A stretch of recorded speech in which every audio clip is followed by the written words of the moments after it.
Hi guys, it's August 9th and I thought this is like part 3 of the hazelnut. Hi Ada.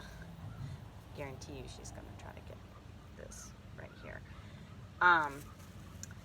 So this is part 3 of some hazelnut harvest videos we got going on, because this is the first year I'm trying to do it and really kind of learning as we go. I mean, the trees have been here for a long time. I've just never really beaten the squirrels to it or really paid attention or understood it. So I am learning, and what I found out is that there were a bunch of empty shells. So this is this morning's harvest.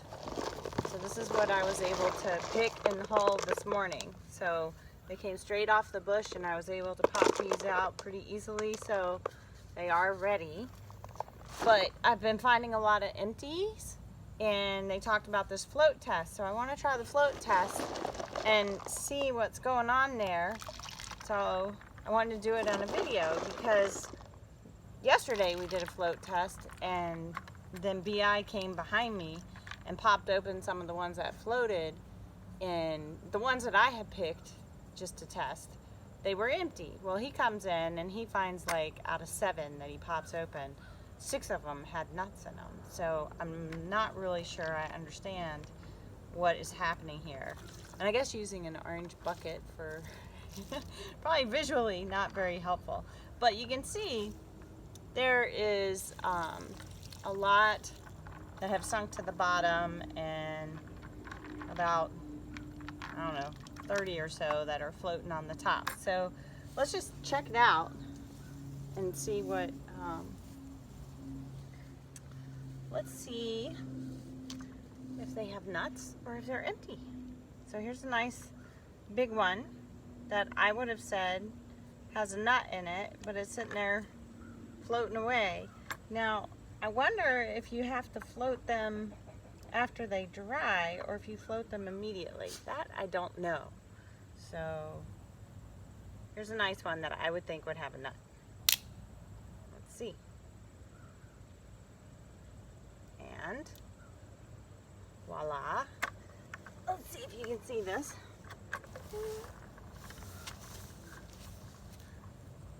No nut. Looks like there was a nut, but it probably got eaten by a little bug. Worm that became a bug. So, yay. Again, it's following true. I'm going to take one from the bottom. Looks like a great one. Let's see what we got.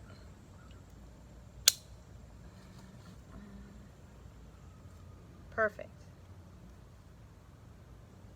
Beautiful raw hazelnut that hasn't been dried yet. It's fresh off the tree. So that is a perfect hazelnut. So then let's try opening more of these floaters and see if we can find any that, so here we go. So this one is a floater. Interesting. I'm looking at it. So see the difference. This one, so they all have this lining that when you roast it you'll be able to get off, but this one was a floater and it has a nut, but there's something going on with this nut that's not quite right. All right, so I'm still feeling pretty good about the float test. Let's keep on going. Let's see.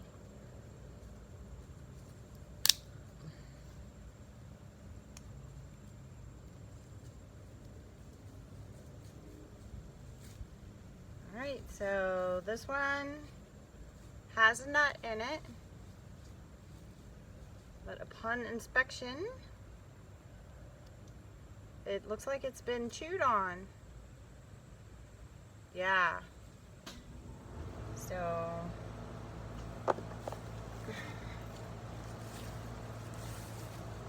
This one, you can tell, has been chewed on by something. So maybe the fact that it has a nut in it is not really the case, but you know that there's been some sort of damage, and probably not a quality hazelnut, and possibly one that you definitely don't want to use. Let's see. Uh-oh. So this one was a floater.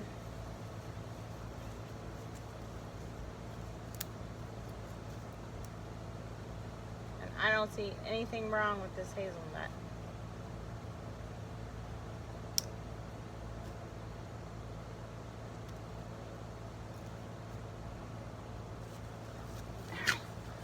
So here is the sinker one, and I just popped this open. That's a bad score for the floater. And let's try another one.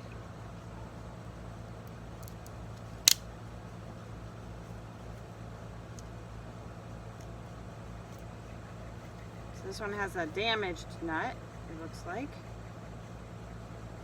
Possibly.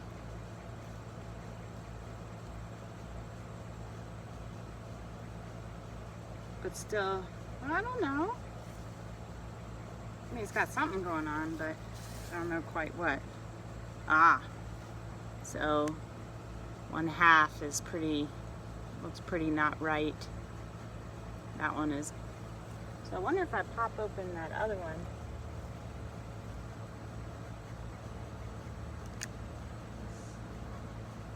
Aha! So that one that looked good was not good. Ah, so we're back on track for the float test. Back on track.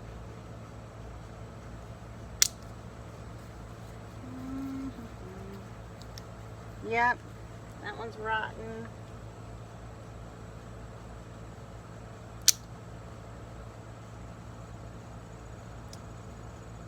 Ah. So this one, oh, it looks like it was chewed on the outside, but it still looks like an okay nut.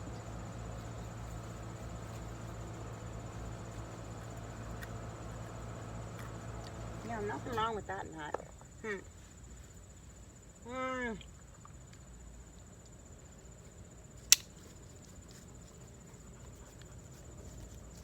That's not a great nut there.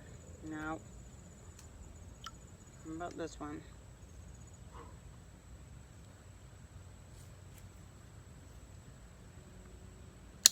Ah.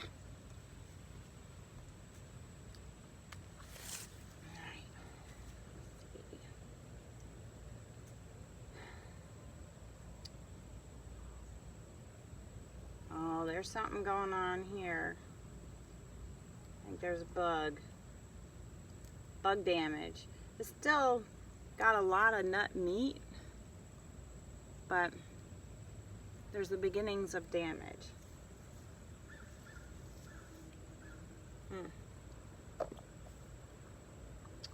I don't know, guys. I don't know what we're supposed to do here. Woo.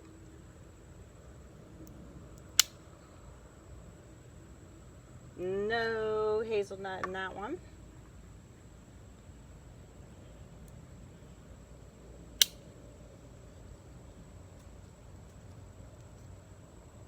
That's a damaged hazel.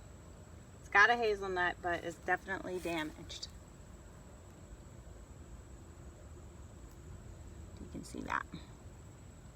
Definitely damaged. So I think what's happening is even the ones that have hazelnuts probably have the bug damage. That's a no hazelnut. None. Now I'm going to step on these shells. I wonder where Ada's going. Yeah. Hazelnut in it, but it's a damaged hazelnut. Alright, so I guess the float test, based on this little experiment, I would say the float test is a good test and worth doing. Woo! Because even if there's a hazelnut on the inside, it's got damage. Something's eaten on it, or it didn't form properly or something, so it's a bad hazelnut. So let's see how many floaters we have in this pile. Ada! Quite a few.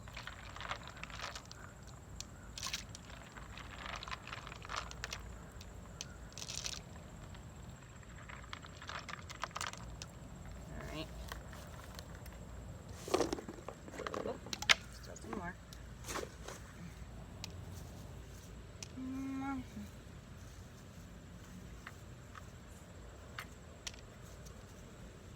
Alright, so I'm going to put the floaters on one side and the ones that didn't float on the other side. Now remember, we are a no spray, no treat. It grows, it grows. If it doesn't grow, it doesn't grow. Kind of farm. So I would expect there to be a lot more loss at my farm than in a farm that's purely a hazelnut farm, because we are not going to do anything. So with that in mind, if this is a way to weed out the ones that aren't good, would certainly be worth our time. But that's a lot of nuts that I pulled out this morning that aren't good, and that's a little sad. So dump this out a little bit. All right.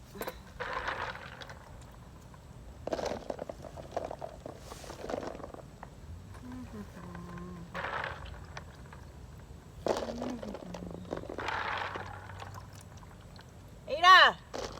Hurry, babe! Ada!